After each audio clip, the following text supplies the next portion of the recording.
What's up, everyone? Welcome in. Another nice new edition of Celtics Beat, and all is well in the C's world. 4 straight wins. It's now 15 of 17, 17 of 20. If you want something a little cleaner, you could even go deeper, call it 22 of 28. The message here, folks, is the Celtics are winning far more than they are losing, and we are enjoying it. I'm Adam Kaufman, Evan Valenti back with us, and I don't know, part-time writer, full-time photographer. It's tough to tell when I'm looking at Instagram, but I know the man is very busy in both fields. Jared Weiss from The Athletic. How are you, bud? It's always good to be here just to talk about my photography career.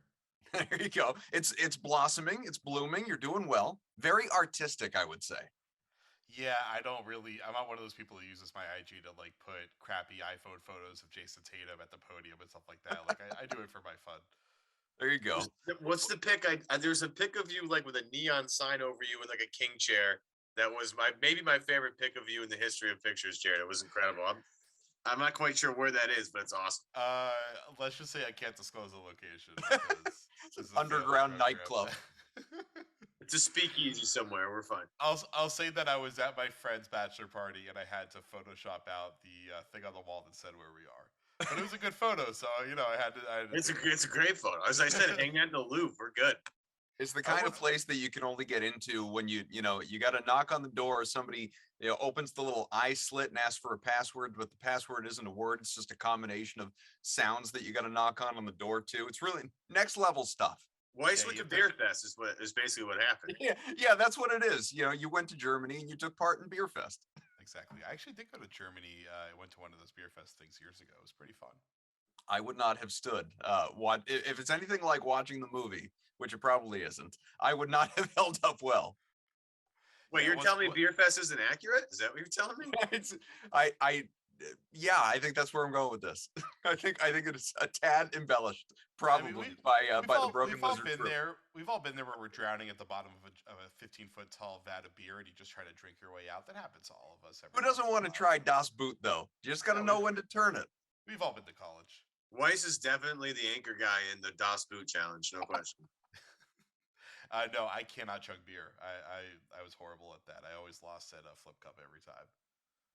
Okay, well now we know. Next time we get together and Weiss for flip cup, we're fine. And COVID's not a thing. We no sharing cups, obviously, and we can't be on the same team, unfortunately. That's okay. Are we not past cup sharing? Like I haven't seen anybody wearing a mask in a while at this point. I feel like. True. As soon as pandemic's over, I'm immediately sharing cups with everybody. I can't wait to take drinks out of other people's cups. Complete strangers, bring them over.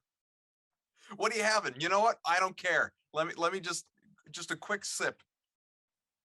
Yeah, whatever. Whatever's in that cup, it sounds just like college. All right, we can talk hoops now. Yeah. There's a lot Celtics related and a bit beyond to get into here. And again, just the overview. I told you about all the winning the team has been doing. They're 5th place in the East, but just 2 games out of 2nd behind the Bucks. They're 4 out of 1st and the Miami Heat right now. Again, things are going well, and they're taking this 4-game win streak into back to the Garden Friday night, coming out of Charlotte, facing Detroit, a Pistons team that's given them an odd amount of trouble this year, but they have beaten them in 2 out of 3. So we'll see how this next one goes. You got the Mavs after that, and Luka, and it's been great. It's been great. But to go full Grandy here for a second, that was the most recent one against the Hornets, was the 12th straight win for Boston against a team either in the playoff or play-in tournament picture. So and I know Charlotte's sub 500, but we can even put aside that whole narrative. Boston doesn't beat good teams, and they're beating good teams. They're beating good players. They're doing what they should be doing. It's not just winning games by 30 points against crap teams that have no hope of sniffing even the play-in tournament. They are beating the teams they need to beat and beyond. They're beating the teams that even people don't expect them to beat, like the Nets when they have a healthy Kevin Durant and a Kyrie Irving and all of that. But if there's one thing here, and Jared, you've been on a number of times. Evan, you're on every single week with me, and even if you're not on, you're producing. You hear every single show. So please do, either of you, but Evan in particular, disagree if I am inaccurate about this. If there's one thing that I am proud of as it relates to this show, I hope listeners would agree, is that we really don't ride the wave here. We don't call a guy, call for a guy to be fired if more patience is required. We don't demand an all-star or all-star caliber player be traded just because they're redundant, they don't like each other and they can't coexist. No, you try and figure out a way. You don't say a guy needs to be benched if that's not ultimately the solution. I think that we're very measured. We don't say a team is a contender if it's not actually a contender. I think we're pretty realistic with what this team is. And so we also don't say that a guy is most valuable player of the league when he's not even close to most valuable player of the league. He's averaging 42 points the last 4 games. He's got however many, 30 plus games in a row. He's been incredible. He is just turned 24. He's entering his prime. He's not even there yet. I do believe, guys, I really do believe Jayson Tatum at some point in his career, which is just barely off the ground, he will be a most valuable player, or he will be realistically in the most valuable player conversation. And maybe, Jared, you're the writer here. Maybe this is semantics on my part. When we look at a guy and say he's in the MVP conversation, to me, that means he needs to actually have a shot at winning the award, not a la Isaiah Thomas, back in 2017, finish 5th and get a couple of votes, but not even sniff the award at the end of the season. Am I wrong here? Yeah, I don't really give a crap about these semantic things, but like at the end of the day, he's not in contention for the number 1 spot. He's more in contention for the 5th spot. And really, he would have to average like 35 a night here on out, and they would have to somehow catch Miami and get the number 1 seed for him to even sniff that top 5. It's just too late for him to get to number 1. I mean, maybe if he averaged like 40 a game over the next 18 that are left, and he got pretty much right up to the scoring title, maybe that's how he would get there. But like Giannis is, I think, going to win the scoring title. He's like right up there, and he's playing still great defense. And the team is a little bit better than Boston right now. And we obviously think they're probably going to be a lot better in the playoffs, but like he's already up there. And Embiid has been doing what Tatum's doing right now. He's been doing it for a longer period of time. The team has been winning a little bit more.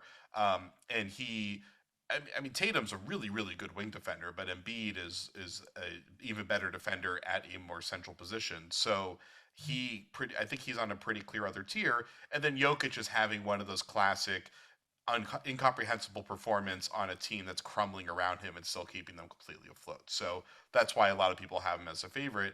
You just can't really compete with those things. And then DeRozan has been doing what Tatum is doing for most of the season, and the insane clutchness stuff and all that. The team is dramatically overachieving. So it's really competing. I must have forgotten somebody at this point, but like he's competing with guys like Luka and Ja, who's been super hot lately for that 5th spot, I think, at this point. And again, he would have to just keep doing what he's been doing for the past 2 weeks for the rest of the year, and the Celtics would have to continue to move up those standings if he was actually going to crack that top 5, which is fine because the team was a mess earlier in the year. He was shooting really poorly most of the season. He's grown tremendously throughout the season. He's gone from being as like, oh wow, he's actually starting to put the playmaking together at the beginning of the year to like now he's actually a really good playmaker and is completely controlling games right now. So he's made all the progress, and next year, maybe that's the year where he starts to actually crack the top 5 of the MVP conversation, which would make sense because he just turned 24, right? Right. Yeah, or 19 again. Or 19 for 19, the whatever. 6th time like or whatever it is. 24 is probably the age where like the really nascent prodigies start to crack the MVP. I think he's on track right now to be an MVP contender. Which, by the way, Evan, is okay. Yeah. Like, why do we need to validate Jayson Tatum's insane success that he has had of late? Like, why do we always need to, as fans in general, and Celtics fans are really guilty of this, why do we need to go to that next level where it's like, yeah, of course, like he was an all-star, an all-star starter as a replacement for Durant. I absolutely believe that he is going to be an all-NBA guy, whichever team he falls on. He's going to be an all-NBA guy this year. Why do we need to say he's in the MVP conversation just because he might get like a few 3rd place votes and lose in a landslide to Jokic or Embiid or Giannis or whoever it is? Because we need to justify like our craziness just as a fan. I don't think this is like relative. This isn't just Celtics fans, right, that are prone to doing this. It's just very loud lately because of Tatum's performances lately. But I think everybody wants their best player to be front and center, ahead of the spotlight in terms of getting recognition, positive recognition from media outlets, from other fans, from just the Twitter discourse in general. So the fact that it took this long for Tatum to ascend to this particular point in the hierarchy of the MVP candidacy that it just, we're making up for lost time essentially. There is no shame in having Tatum miss out on a top 5 MVP vote. There is no shame in that. Pretty sure you can win a championship with a guy that's maybe a top 5 player in the league that year. So he has been, I mean, it's a culmination of everything, as Jared said. I mean, the defensive stuff too that you're seeing recently has been really awesome. The playmaking, what makes me laugh is people that are like, "Oh, Tatum's just starting to put this together." I'm like, no, this has been happening actually pretty much the entire season. It's just happening with less hiccups now. I mean, you're seeing him get off doubles really, really quickly instead of holding it and trying to, prod exactly where he needs to go. He knows exactly where he needs to go as soon as as soon as the second guy comes up, he knows where the ball needs to go. And people are either Grant Williams having a great year or Al Horford starting to find a shot again or whatever. They've had much more success with Tatum being this new version of himself. It's been, I'd say, beginning part of the season, there was bumps and bruises along the way, but once the calendar hit 2020, it's like, wow, this is a really special player. And now he's scored a couple of times in the 40s and 50s and upper 30s, and it's on national television. Everybody gets to see it. But there is no shame in this. Tatum is not going to win the MVP award. He should not even sniff this award. But he's had a great season. Now, how great is the question? Is he a first-team All-NBA guy? That's going to be tough. Real tough list to crack there. Could he make the second team? I think there's a real shot at that. And obviously, if he didn't make an All-NBA team this year, I would be stunned if he didn't make one. But, if you're one of the 10 best, one of the 15 best players in the league, which I believe Tatum is, cemented himself in that conversation, that's a really good place to be when, as Jared pointed out, you're only 24 years old. There's more growth coming. So, Tatum has taken maybe a backseat to Ja Morant in terms of young talent this year. Ja's been, utterly fun to watch. And even like the other night, they were playing the Pelicans, and Ja's having such a great year that he dribbles the ball, loses it, goes behind him like 5 feet, and then notices there's 2 seconds left in the shot clock, hoists up a 35-footer, and it goes in. It's like, yeah, that's just the season Ja's having. It's electric. Tatum is right there, and anybody that claims that they want, Tatum over Ja over Tatum, it's just a personal preference. Both these guys have been tremendous. Tatum has been amazing. Is he a top 5 player? No, but he's close, and that's a really good place to be when you're trying to build a contender between 2 guys that are 24 and 25. That's awesome. So we could, I'm not going to tell people to stop because I'm just enjoying the interactions on Twitter, but he's not going to finish top 5. Just saying, to me, again, social media, there's this need to like Jayson Tatum. He's emerged. He's a top 5 guy now. Well, maybe he's played like a top 5 guy over the last few weeks. He's not a top 5 player in the NBA, and that's okay. I believe he will be. I believe that is still a ceiling for him, but he's not there yet. I don't believe he's a superstar yet. He will be. I do believe he will be, but I'm not ready to call him that yet. But again, I suppose, I don't know what your definition is. It sort of comes down to how many people can be a superstar in your mind? Like to some people, they'll say, well, the NBA is 25 superstars. Well, no, it doesn't. It is, 25 all-stars. But like, to me, a superstar is that next level of special. Like, you've got to be a top 10 player to be a superstar. And I think, Jayson Tatum is sniffing that. Certainly he's on the verge. He's on the precipice. I think the turn he's made in the last couple of months, that's what a superstar looks like.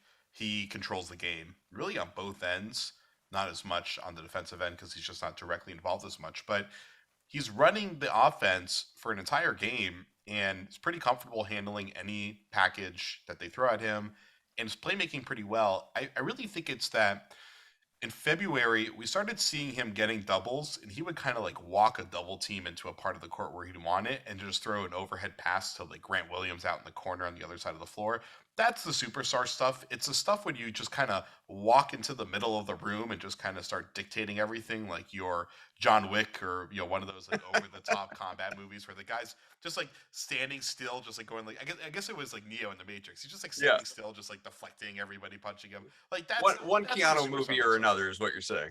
And it's just basically, if you're like Keanu Reeves, Point Break, he was on the ground, just shooting at the sky, screaming. Remember at the end of that Brooklyn game when they had this great defensive possession on KD, like right at the end of the game, and he somehow split the double. Rob comes up to stop him, and he just like hops to the side and pulls up right over Rob and buries a 10-footer. Like that shot, I watched that shot and I just shook my head for like a minute straight because it was, it just. he could see everything happening before it started to happen. Like he started hopping in that direction, just knowing Rob was coming even before Rob started moving. It's that kind of stuff where you're just, it's funny. Tatum, he said to me last night, he's mentioned this a few times, like I don't predetermine what I'm doing out there. I'm just taking what the defense gives me, that kind of blah, blah, blah stuff. I think the irony to it is that when you hit that superstar level, you are predetermining what you're doing. So you get into that move just a split second earlier than you used to, and that allows you to get these open looks or make these open passes way more than he used to. And like we don't really see him taking that big sidestep anymore. He doesn't use a lot of those moves because he just gets to a point where he's already in the spot anyway. And he hits the guy at the right moment that he doesn't need to jump 5 feet away from him so that he can get an open look. Like things are easier for him. And that level of ease, I think, is what makes a superstar. And so he's been there for a couple months now, probably long enough for us to expect that he's there at this point. But that happened last year. And I mean, he's clearly another evolution from last year. And last year was a point where we're like, all right, he's starting to actually show that he's knocking on that superstar door. I think now it's that moment where he's showing that he's actually opened that door and walked into it. And I mean, the sustainability question is always the thing with him. He's shown every year that he sustains it through the playoff run. It's just that the next year he'll come back and something will go wrong. But no, he's not that far into his career. So I'd imagine if he's getting there now, he's probably going to stay there. Well, so how about this? To all the people that are just, angrily sitting there typing in the YouTube live chat as they're watching the video, like if ever there were a perfect picture of semantics, it would be this right here. I'm not ready to concede he's a superstar, but I will absolutely acknowledge that he is playing like a superstar right now. So, in that sense, I'll totally agree with you. And one great, image of that or example of that we've seen certainly, during this run that he's had, but at different points of the season as well, but especially over the last, few weeks, month and a half, whatever it's been, has been what, he inevitably, it's going to wind up on a t-shirt, what he coined last night in talking with the media, angry Tatum, asked about obviously what he did in the fourth quarter there and in the third quarter and just, took over in the second half of that game to turn a very close game in Charlotte against the Hornets into a blowout. And, I think it was Bill Simmons tweeted out last night, is Jayson Tatum's season the best we've seen from a Celtic since, Kevin Garnett, who obviously is getting his jersey up in the rafters on Sunday, and most people agreed. And Grandy, who was on last week, weighed in and said, I would say 100% yes. And, what I was thinking about was, for a while, we were sort of, giving like Isaiah Thomas in that MVP caliber season, that top 5 finish, sort of that credit. But the one, among others, I guess, but one huge difference between that season with IT and this season, obviously with Tatum, Tatum does it on both ends of the floor. Isaiah Thomas obviously was a defensive liability for all that he did in the fourth quarter. He kind of had to offensively because, they were letting up as many points as they were as well. The whole king in the fourth thing always sort of masked, how terrible he was defensively as part of that unit. Jayson Tatum is an elite defensive player, amped up by what he's done lately. I think it was 16 or 18 against the Hornets, and great games against the Nets, against the Grizzlies, you name it. He's been incredible. It's that next level of progression that, sort of what you were alluding to before, Jared, when you say like he can just walk into the room, walk into the middle and start dictating. He is now taking over at a level, especially a consistent level, that we've never seen from him before.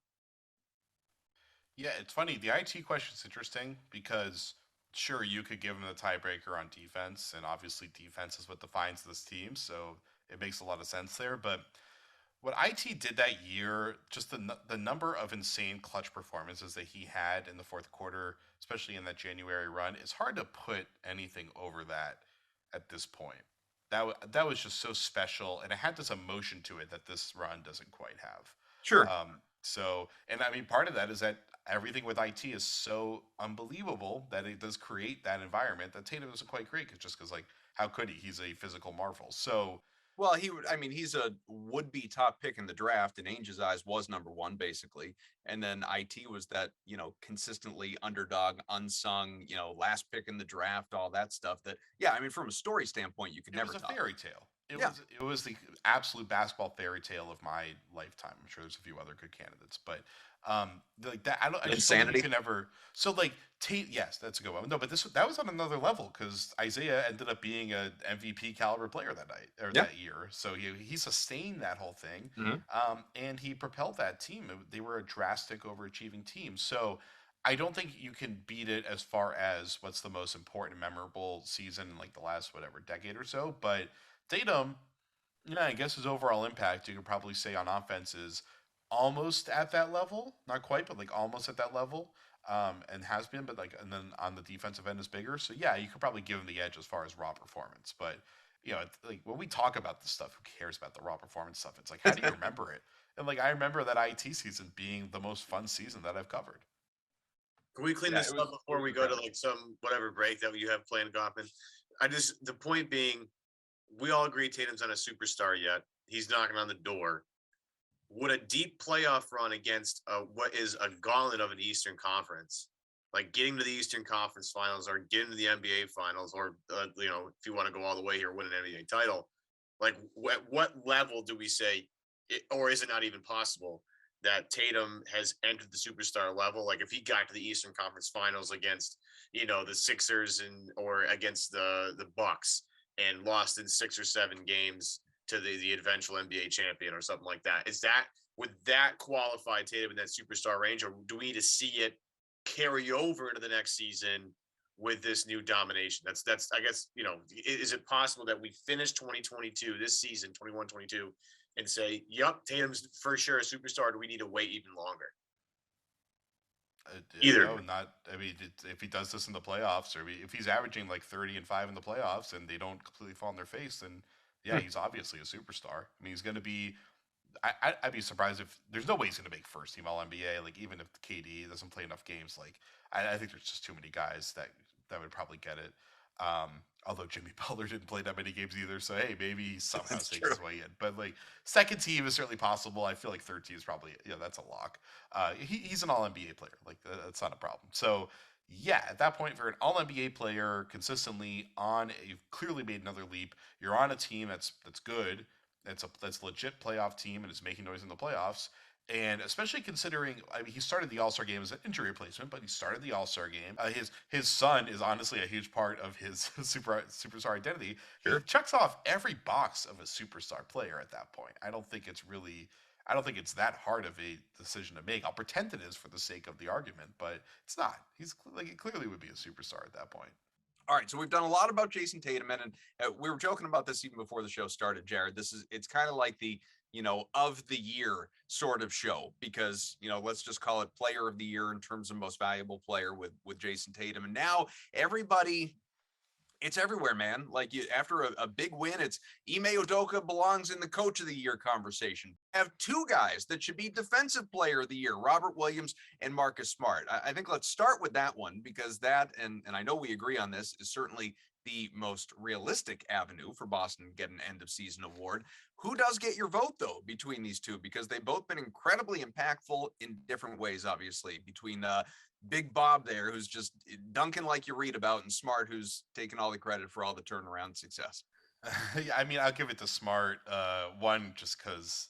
Yeah, I mean, I guess the body of work shouldn't matter. It's an award for an individual season, but I guess there's a bit of a Smart has been kind of building up the defensive identity, helping the rest of his teammates grow defensively over the years. So maybe you give a little bit of that. But I think at the end of the day, it's that Smart is the coordinator out there, and defense is so much about communication and making reads. And so whatever his role is in the scheme and how a center tends to have an outsized role because they're the ones getting the actual stop. Smart's the guy running the ship, and Rob has a huge role in it, and Rob has taken them to the next level, I would say. But I remember sitting courtside. It was the first time I got to sit courtside at an NBA game because we were in Orlando at the beginning of the year, and that's where their media seats are still one of the few places that does that.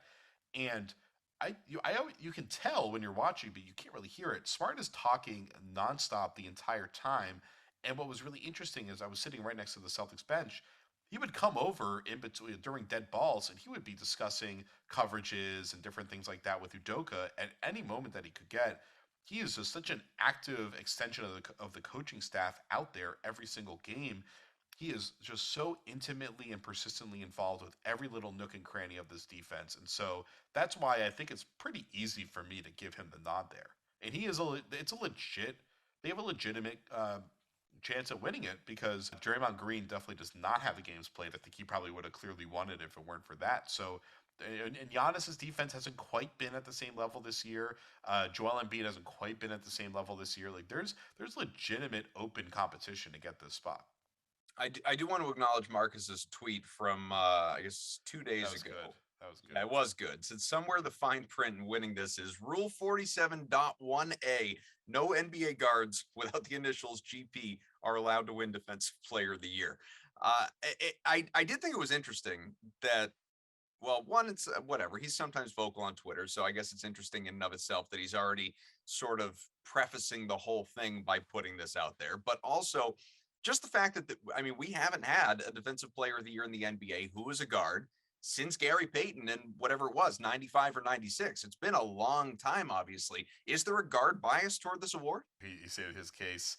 There is, I mean, there is a big man bias, and then there's a wing bias because the bigs are the ones everything usually funnels to, and then the wings are the ones that are kind of taking on all the other scores. So, yeah, like I remember when I did that piece, Smart was making the point that point of attack defense, you're the one kind of setting the tone rather than getting to finish the play, and so it's unheralded, but it's extremely important. I totally agree with that. Like I didn't write the story thinking like it was bullshit. Like it's a very legit argument.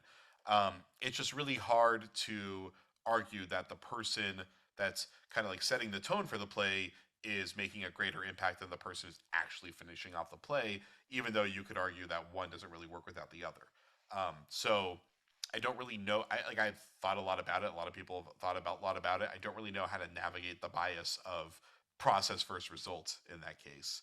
Um, but it's like what's interesting is that you look at the people that he's really fighting for the award with because like Bam hasn't played enough and Draymond hasn't played enough and Rudy's also missed a bunch of games, not a ton though. It's like you got Giannis, who's still a legit candidate there. Mikal Bridges with Phoenix has been unbelievable. He's probably the best wing defender in the league as far as like typical style wing defender. And then Triple J in Memphis. Memphis has a ton of narrative going for it with the improvement that it's made. He's been phenomenal. So you have those guys, and then obviously Evan Mobley has been like pretty amazing in Cleveland. Jared Allen, I don't know if he's going to have games played at this point. We'll see. But he's been really good too. And then I guess DeJounte Murray probably could get into that conversation, but I just can't imagine somebody from San Antonio with how their team has been this year winning it. So it's like, yeah, Smart's the guard in this conversation, it seems like this year. Yeah, and that's the thing. It's hard. I'm with you. It's always a big man award, so obviously Rob might have like more juice, so to speak. The fact that Smart guards up frequently, and I don't think that gets played into account enough. How look, this team switches everything, and the way they switch is really really fun to watch. But like Ime and everybody else is very comfortable if Smart's on Kevin Durant. It's like, well, yeah, we're fine. We're not going to scram and try and switch him out of this. He's going to hold up. I'll never forget, and I know this is years ago, the Atlanta playoff game where Paul Millsap was going absolutely berserk, and Brad's like, "All right, Marcus, go over there and figure this out." And Smart goes on Paul Millsap, and Paul Millsap like doesn't score the rest of the game. So it's the ability to do stuff like that at that size you just don't see. I mean, it's really. I mean, you talk about Mikal Bridges. I mean, the guy's breathtakingly good at defense, and the fact that he can guard up and guard down is amazing. But him guarding up is a little easier to understand because you know what, he's a little bit taller. For Smart to be able to do what he does at his size, I think is truly like one of one type stuff. Like you just don't see many people like that in the NBA at all. And Boston might have a few of them with I'm not saying Derek White it can do what Marcus does, but they also have another good guy that's really good defensively who's been really good all year long. And Derek White, they have so many guys. It's kind of hard to pick the front runner, so to speak. And again, Rob gets a lot of the attention because of the loud blocks that he has. But I'm with you. Like, and the point about being courtside and listening to Smart call everything out and basically be, the quarterback of the entire defense and setting everything, like, is something that people are definitely not going to take into account when you factor in his case. Like, because not everybody's sitting courtside. And everybody has the ability to listen to what these guys say while they're on the floor. We're listening to Mike Gorman call the game. We're listening to, Stan Van Gundy talk about how much he loves his defense. We're not listening to Marcus Smart talk. And that's what I think it's lost in translation here a lot of times about Smart's importance on the defensive end, is that he is literally their glue guy. As much as you want to point out, Tatum's emergence on that end, or, Brown's steadiness, or Rob's just uniqueness. Like, Smart is still the guy that stirs the drink, and he's just, I mean, it's refreshing to see, because last year, Jared, this is not the guy that we saw. He was either banged up or, like, I'm not quite sure what happened last year. Maybe you have a little more insight to that, but like, this is a much better Marcus Smart defensive performance from game one to game whatever we're on right now, for sure. Yeah, I mean, I don't think he was completely healthy last year, and I just think this team, like, I remember last year later in the season noticing how he was making a bunch of errors, and I was going back to like watch them, and a lot of it was that Evan Fournier would blow a switch, and he's like, "Crap, what do we do?" Or like trying to communicate, and then he's trying to figure out like, how do I fix this? So a lot of it was that the defense wasn't holding up, and he looked bad because he was the one trying to clean up a lot of the mistakes. Or he's out there with Kemba. There's not really anybody you could target when they have their main lineups out there, especially, and Grant is defending well too. So I think that's one of the main things with this team, is that it's not like with a team like Utah or with Milwaukee where you can clearly point to one guy. Though Milwaukee is Drew Holiday, or like Philly, it's like you can't clearly point to one guy who's doing it all for this team, cleaning everything up. They're a great defense because they're a great team defense. But maybe that's what makes the difference between their like over the top absurd defensive numbers in the last couple months and everybody else is just a really good defense. So a couple people had asked in Twitter form to discuss defensive player of the year. We did that. So City of Champs here said, I have some thoughts. This team is fun to watch, awesome to watch again. I agree with Mannix. Now, I caught some of what Mannix said on NBC, not all of it. So maybe he said something that I didn't hear. One thing that I did hear Mannix say, I don't think he was calling for Ime to be coach of the year, but he definitely said Ime deserves, especially if they get to like a top 3 seed ultimately by the end of the regular season, that he deserves strong consideration for the award based on where they started, first year head coach, where they got to, overcoming injuries, COVID. Like, they weren't, like the Suns expected to be in the conversation from the very beginning. This was a team that, had what seemed to be an obvious ceiling, then exceeding expectations, and yada, yada, yada, making the case for Ime to really be in that conversation. Still don't think he will be, unless this team goes out and wins like 55 games, which I don't even know if that's mathematically possible at this point. But, I just think it sort of goes back to the tone of this whole show, right? We're reaching a little bit. We're pretty excited about this, but I think when we start to get into, and I love the job that Brad has done this year. We talk about it all the time on this show. You can't find a bad move from Brad so far, in my mind. At worst, you can find an even move that helped both teams, but I don't think you can find a bad move yet from Brad Stevens as in his Pobo role. But to be anointing these two guys in their first years on the job, I'm just not going there, Jared. I think Ime not getting coach of the year is just more about Monty Williams being such an overwhelming, obvious choice. Yeah, And then Taylor Jenkins has been great Spoelstra. about this. And yeah, actually, Spoelstra's a pretty great one that probably should get consideration, considering he never has any of his guys in there. Ridiculous. They have the number 1 seed. And Ridiculous. This is kind of cooled off, but like JB Bickerstaff in Cleveland, they were just so good early. Amazing. I think, he's lost a little steam. But like Memphis has been the beautiful story of the season. So Taylor Jenkins gets it there. But like the Suns are going to win like 65 games. It's insane what they're doing.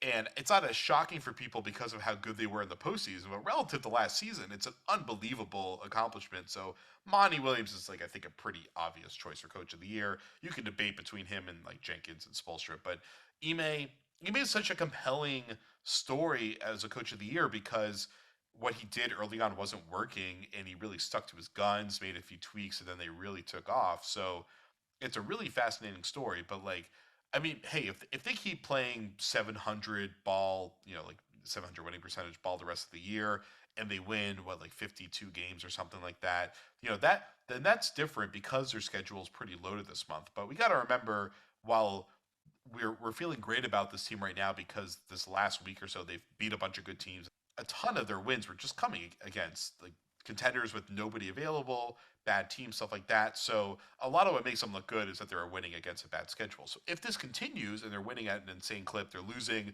once every 5 games and they're continuing to win after that, they don't go on losing streaks for the rest of the year, then like sure he could get just high enough, and maybe if like Memphis or Miami slows down, he could get there. But I don't see him cracking the top 4 of this Coach of the Year race. And then as far as Brad, I mean, he sold out long term on the Horford deal because like Alperen Şengün looks like a really exciting player. That's the guy that was taken with the pick that they traded away. Şengün's a really really interesting player who's going to be in the league for a long time. He's only 19 or 20 right now, so like they sold out. And Horford he's actually been pretty good lately. Like his defense has been really good. He's moving the ball really well. Been an important part of their offense getting better. And now he's shooting I think like 36-37% from 3. So like now that he's shooting pretty average, he's good. Like he's been good for them. So they paid a price that you wouldn't usually pay for a guy playing at his level most of the season. But maybe if this keeps up and they actually like do some major winning, then that's when you start to think the trade really was worth it. But like Stevens made a bunch of moves where he sacrificed pretty notable assets relative to who he was getting with him and White. And Mhm. so I mean, the problem with Executive of the Year is that you vote on it before the playoffs. So it's like Right. the award is a joke. The award, it's a horrible award. It's completely meaningless because like the Celtics built this team for the playoffs. So like who cares what they do in the regular season? Like getting Al Horford, getting Derek White, those are moves for the postseason and kind of like it was kind of a future as well. So you can't judge really Stevens' job until we see how the season plays out. And then also you just have Daryl Morey making the Harden trade, and then he gets his guy in the end, and none of us thought that was possible up until like a day before the deadline. I just can't imagine him not getting Executive of the Year. Like I feel like he's probably got that locked up. I'm sure there's somebody I'm forgetting that made a bunch of moves this offseason. Arturas Carcinovas, I always forget how to say it, in Chicago. Like they were really good with all the moves he made. The DeRozan deal obviously paid off great. Lonzo and Caruso were great for him. Mhm.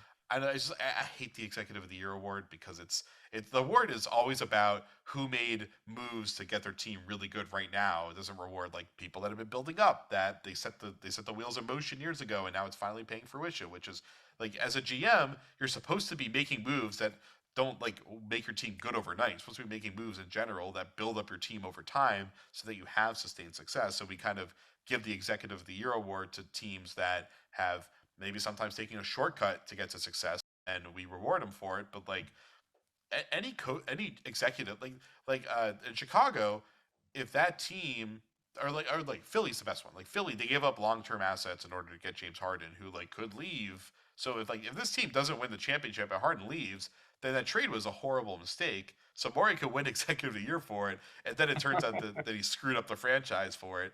I mean, I love I love the trade. It was a great trade. He definitely should have done it. But like this award, Brad Stevens might have done an incredible job this year, and we'll see how that plays out. We'll see how it works out long term. And the moves that he made this year might have set him up to make some great moves next year to solidify this team as a top-notch contender for the next 4 years. But we're not going to know before this regular season is over. I'm voting gotten for Pelinka, so God. I said I'm voting for Pelinka. Yeah, yeah. Pelinka- Good job. But like look at what Pelinka what They're a happened with Pelinka. Y League team. Like he sold out the future so insanely hard because look at like what happened with Miami and Boston the Right. next year after they had those bubble runs. So he got lucky. I mean, the team was really good, but they weren't amazing. They were really good, but they weren't amazing. And then the future of this team is done for. Like, Oh yeah, I mean they they're going to have won the title, and people are going unequivocally. People are going to look back at the LeBron era in LA and call it a failure. just too bad because I think every GM in the league agrees if your team is a disaster for 7 years, if you get a championship out of it, who cares? Like you got the championship, that's all that matters. It's So not the way with the Lakers, though. yeah, but the Pelinka did what he was supposed to do, and it worked. So at the end of the day, he did the right thing. But they've made mistakes ever since then. Right. And whether you want to blame him or LeBron for it, either way, like they've made like they're not there because they sold the farm and won a championship and they were screwed. Like they were there because the Russ trade and because they didn't get shooters. Yeah, it's what they did after winning a title. Yeah, exactly. So, oh well. Going back to Ime, because I've gotten this question a lot, and does not deal with Coach of the Year about the way that night to night it looks great, they're winning games, but the rotation is so short. Guys are playing so many minutes. Obviously, are we worried come the playoffs that the wear and tear of just getting there in the regular season and climbing out of the play-in tournament and into the whatever seed they wind up finishing in is going to have been too much. Is this a little bit of mismanagement in terms of, some of the roster? Not up to this point, because they had to not suck anymore to make the playoffs. So now they've done that part. Now they've got, like, at this point, if they finish at the 5 seed, great. Who cares between the 5? You don't even really want the 2nd seed because you don't want to see Brooklyn in the first round anyway. So you want to be in that 6 through 3 range, ideally. I don't even know if you want the 1 seed, honestly, because you might still see Brooklyn, and who knows, Toronto could do this stuff too. Yeah, so you want somewhere in the 3 to 6 range, and so at this point, I mean, they have to keep winning to maintain the East. The other teams at the top of the East are playing really well, so they have to keep up. They can't fall behind, but it looks like they have enough cushion to the play-in. They should be okay, and so at this point, I really think he's got to just get Horford and Rob's minutes down. You just brought in Daniel Tice. Daniel Tice is fine, and he's not playing most of these games. And like it was fine when Horford played that big one against Memphis. Like, yeah, good, get him out there and play him 35 minutes when you have to. But in general, keep that dude down to like 20 minutes a game when you can. Keep Rob Williams down. Rob Williams every single year has had a wear and tear injury. Last year he missed the playoffs because of a wear and tear injury. It was like, was it a bone bruise in his foot? Like you gotta pace these dudes. Jalen and Jayson, like I'm not too concerned about. Smart, I mean, you have to put him in a straitjacket if you want to keep him under 32 a night, right? So it's I think with those guys it's fine. It's the guys that you have legitimate concerns about their wear and tear because of stuff that's happened in the past. That's who I'm really concerned with. And Jalen's another one. Like Jalen picks up so many minor knocks all the time, but I feel like he's had enough times where he's had to sit out and rest that you probably don't need to start sitting him out or dramatically cutting his minutes or things like that. And there is always that push and pull of you don't want to ramp a guy down too much because you don't want him to lose his momentum. And Tatum, Brown, Smart, those guys have really good momentum right now offensively. Even Smart shooting has kind of started to come around. He's shooting pretty much right below league average as opposed to 25% over the last couple months. So you don't want to lose that momentum, but you are right. You don't want to lose the momentum because they're worn down either. And I think it's the centers where they have a guy they're paying money to who we know that can play, who they can very obviously put in and still continue to most likely perform at the same level. Yeah, and the thing here is as well, if you look at their schedule, they only have 2 more back-to-backs left. Denver, Oklahoma City is one, and it looks like here Chicago, Milwaukee at the end of the year is the other. So beginning of the year, I felt like they had a bunch of back-to-backs or a bunch of games relatively close together. Like if you go back to January, if you go, I'll go all the way back to the beginning of the month. They go 5, 6, 8. So there's 3 games in 4 nights. 10, 12, 14, 15, 17, 19, 21, 23, 25. I mean, all that right in a row. That's a lot of games and not a lot of time. The last part of their schedule here is a little bit more fanned out. So they're going to be able to get some rest on off days. I'm not sure. I mean, the practice nowadays, I think I'm not sure if they're practicing that much anymore anyway. They'll get some rest then. And I think that's going to be big. Of course, at the end of the year, they'll have a couple of tough games. That back to back at the end is kind of brutal between Chicago and Milwaukee, depending on what Chicago team we see. Memphis is the last game of the season. But there's some opportunities for guys to get some off nights and get some rest, like Monday, March 21st against the Thunder. I mean, look, I like watching the Thunder. I mean, Josh Giddey is fun as hell. Shea's amazing. But like you might be able to set, Al Horford in that game, or might be able to really manage his minutes or really manage Rob's minutes. It's not like they have a bunch of games at the end of the season right in a row. They can space it out a little bit. I think they'll be fine. I'm not worried about having a short bench at this point.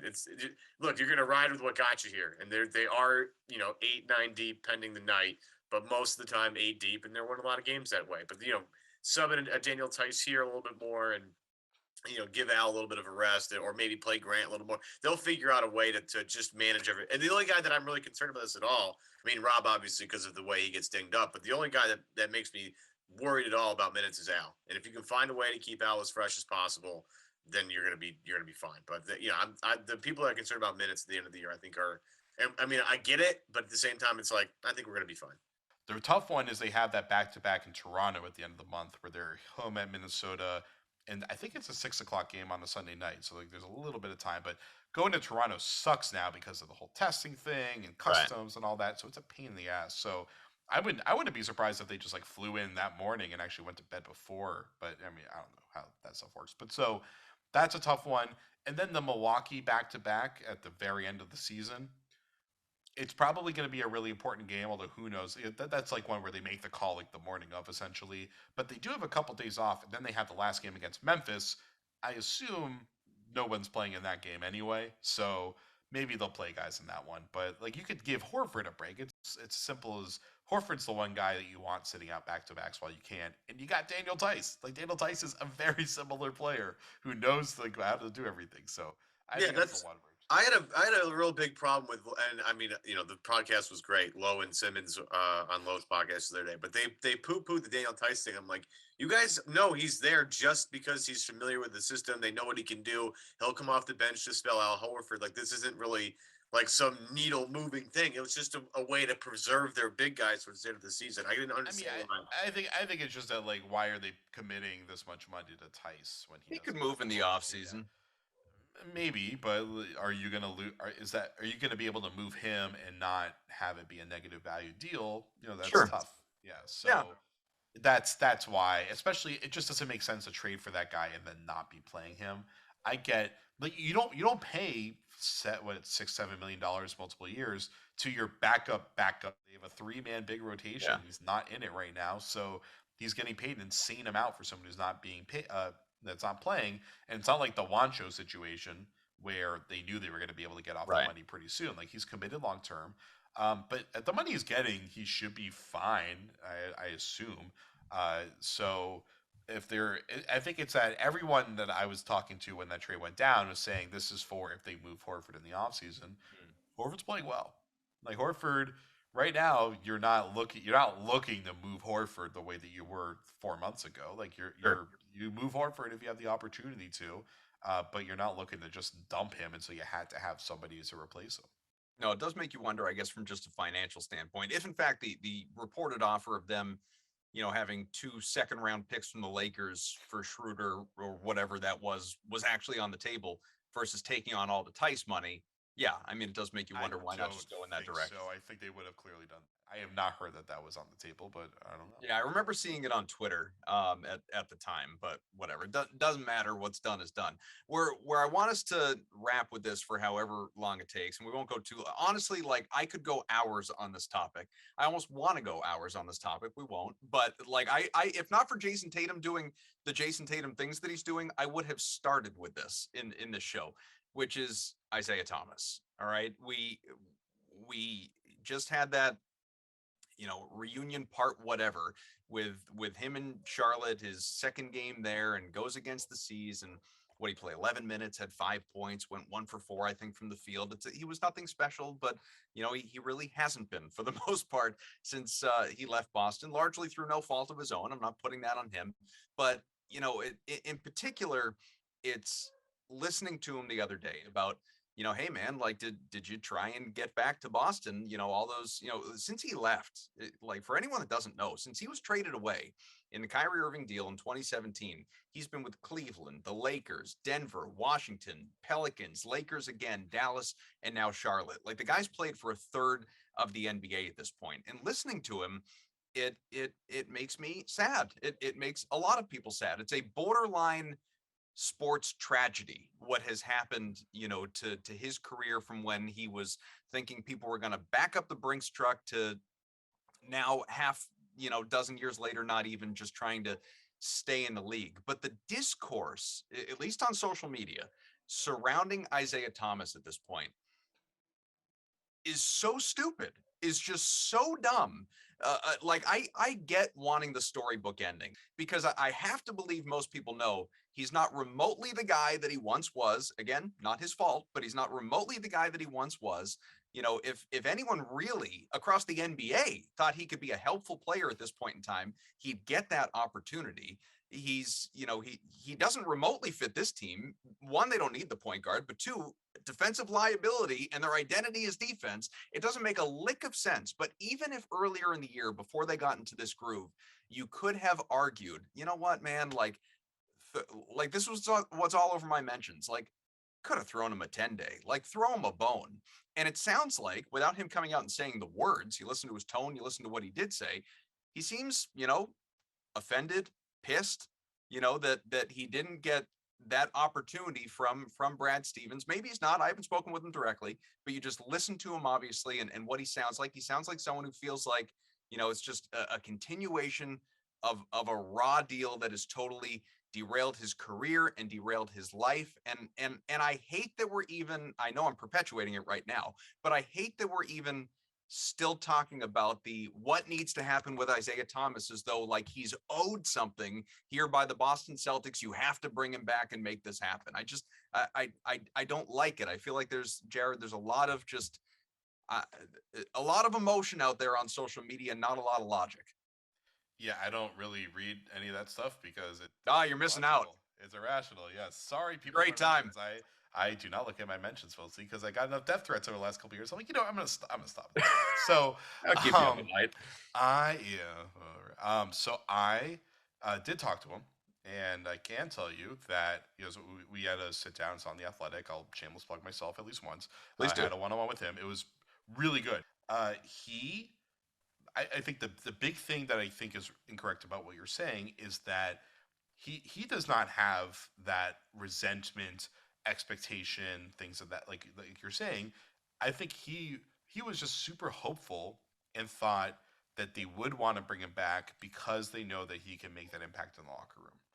And his big pitch in his press conference, his pitch to me, it wasn't as much about like he kept saying like if they don't even want to play me, okay. I think it's that they need my veteran presence. And when I saw them struggling earlier in the year, I thought, I don't know what's going on in that locker room, but I know that I can bring that veteran presence that they need. I know I can bring them that sense of accountability and understanding how to work and all that kind of stuff. And so he was disappointed because he told me when Brad got the probably going to get my shot now because Brad loves me and we have a great relationship. But Brad didn't give him that because the team didn't like. I kept wondering. I was hearing that they were probably going to do this, and maybe Jabari Parker might have counted, but like I kept waiting for them to get that end of the bench vet guy. A lot of these teams, it doesn't happen as much anymore. And IT made that point. You don't see it as much anymore, even with the two ways, which have to go to younger guys basically. But I thought the Celtics would get that. Udonis Haslem, 35-year-old who's been in the league forever. It's funny. IT mentioned Taj Gibson and Derrick Rose, how like everywhere Tibbs goes, he always gets Taj Gibson. He brings Derrick Rose now with him everywhere. But like Taj Gibson is that guy. Taj Gibson sits at the precipice or at the very edge of the rotation, but he's that guy. He's Tibbs' guy. And he was hoping that he could be Brad's guy. It didn't happen. And even IT said it probably is never going to happen. And I don't think I conveyed in there anywhere that there should be an expectation that IT should get a shot with the team. What I communicated in the part that I was writing was that the Celtics didn't really do that Udonis Haslem type, and IT thought that he could be that guy. And like the thing is, I don't think the Celtics were in the position to have a roster spot that was going to someone that they didn't plan to play at all. They, at least earlier on, were trying to figure out everybody 1 through 13 on the roster could they play. And ironically, now they only play 8 guys in games, so that doesn't happen anymore. So maybe now honestly now is the time where there is the room for IT on the roster just as a veteran leader, but their locker room doesn't seem to need anything at this point. So you don't really want to bring in that personality anymore. And IT even said, I'm going to be me at this point, and I'm, thankfully the Hornets are a team that wants me to be a loud vocal presence in the locker room. Do you think, and I'm not saying this is the case, I just think it's a reasonable question to ask. How dare you? Do you think that whether last year or this year, and last year probably all the more, justification than this year because of how that team played and how it went and all the missing bodies and everything from injuries and COVID and the availability to bring a guy like him in. But is there a non-basketball reason? We can outline all the basketball reasons to not sign Isaiah Thomas even to a 10-day deal. Is there a non-basketball reason that went against him?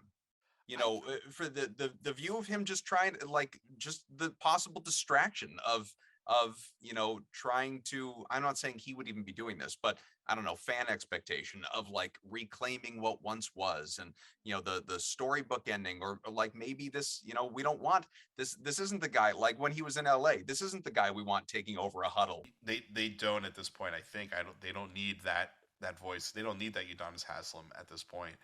As far as the distraction thing, like he said, he thought that was part of it. He made it sound like he was getting that feedback from people around the team that was part of it. But I mean, they just had Taco. Taco was like people called it a sideshow, and it no, Taco was a legitimate player, and I mean it was erratic, but he was like really beloved by everybody there. Like I have a great relationship with him. Everybody's a great relationship with him. He was loved, but yeah, there was the sideshow aspect of like people chanting for him at games. It was a distraction. Like there was, the public was trying to impose the rotation onto the coach, but like that happens all the time with all sorts of players. So having one guy that people really love at the end of the bench, I don't think that was going to be an issue. So I disagree with that. But maybe it's like just enough of a thing that it's like if you can choose to go for somebody else, then choose to go for somebody else because you can mitigate it there. But I find it hard to believe that was a significant contributing factor to him. But it was, sure, it was a factor, just like it was probably a factor with deciding whether or not to keep Taco, but they thought it was worth it for a certain point. But they didn't keep Taco this year. I'm pretty sure they could have kept Taco this year if they wanted to, and they didn't. So, there was a certain, what do you call it? Scale or equilibrium, whatever the hell it is, of like weighing on one side the benefit of what he can bring to the table versus the cost of what level of distraction a player will bring. And just the benefit wasn't in IT's favor, with Boston not really needing a just offensive pull-up scoring point guard at this point. Like they got Peyton, they'd rather invest in Peyton and then fill out the roster with shooters that are over 6'4". In terms of IT, the non-basketball stuff almost like doesn't matter to me. Like the basketball reasons are enough for me to not keep IT on this team. And I love Isaiah Thomas as a guy that's 5'6", and watched a guy that's 5'8" go toe to toe with Rudy Gobert in certain situations and like just attack him. I have all the love in the world for Isaiah Thomas. There's no question about that. But like, man, it just doesn't work. And it sucks it had to end this way. And I don't really see a reunion maybe ever coming, and that's just stinks. But the one thing that is in Isaiah's favor is everywhere he goes in Boston, he'll just get a lot of love, and that's really amazing. It really is. So, best of luck to him. I hope everything works out. But it's unfortunate that it's unfortunate he can't seem to find any like steady ground anymore. It's like just a matter of 10 days here and there, maybe like a full off season, then maybe he can get something that a little bit more permanent than 10-day deal. But it was a fun run, man. It was amazing. It was amazing. Oh, Celtics fans will remember it forever, at least of that generation. Or, like Jared, if you were at the Garden every night, like the people that were around for that, couple of years in particular where he was an all-star. It's and 50-pointer against Miami was outrageous. I mean, it was really just so stupid. And I think he hit 1-3. I maybe been against Justin Winslow, but I don't remember.